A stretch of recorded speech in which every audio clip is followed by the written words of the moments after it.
கோவையில் போட்டியிட்ட அண்ணாமலை தன்னை விட அதிக வாக்குகள் வாங்கியதாக வெளியான தகவலுக்கு செய்தியாளர் சந்திப்பில் ஜார்க்கண்ட் மாநிலத்தில் ஆளுநரான சி.பி. ராதாகிருஷ்ணன் பதிலளித்துள்ளார். புள்ளி விவரங்கள் ஒருபோதும் போய் சொல்வதில்லை. புள்ளி விவரங்களை பயன்படுத்தியவர்கள் தங்களுக்கு சாதகமாக பயன்படுத்திக் கொள்வார்கள். நான் உண்மையிலேயே சகோதரர் அண்ணாமலை அவர்களை பாராட்டுகிறேன். எந்த இடத்திலே விட்டோமோ அந்த இடத்திலே இருந்து அவர் தொடர்கிறார்.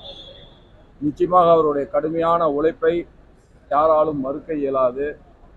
அந்த உழைப்புக்கு கிடைத்திருக்கிற மகத்தான ஓட்டுகளாகத்தான் இதை பார்க்கிறேன். ஒரே ஒரு வருத்தம் இருக்கிறது. இந்தியா முன்னேறி கொண்டிருக்கின்ற நேரத்தில் கோவை போன்ற ஒரு மாநகரம் மற்ற மாநகரங்களோடு போட்டி போட்டு முன்னேற வேண்டும்.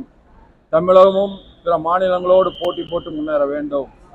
ஆனால் இந்திய வளர்ச்சியில் தானும் அந்த வளர்ச்சியிலே சேர்ந்து முன்னேறுவதற்கு பதிலாக ஒவ்வொரு முறையும் கோயம்புத்தூர் மக்கள் வேறு விதமாக முடிவெடுக்கிறார்கள். அந்த வளர்ச்சியோடு இணைந்து இந்த பயணத்தை தொடர்வதற்கு வகையில்லாமல் செய்து விடுகிறார்கள் என்கின்ற வருத்தம் இருக்கிறது. ஆனாலும் என்னதான் ஒரு மகத்தான முன்னேற்றத்திற்காக நாம் சிந்தனை செய்தாலும் மக்கள் ஆதரவு தருகின்ற வரை காத்திருக்கத்தானே வேண்டும். அதுதான் ஜனநாயகம்.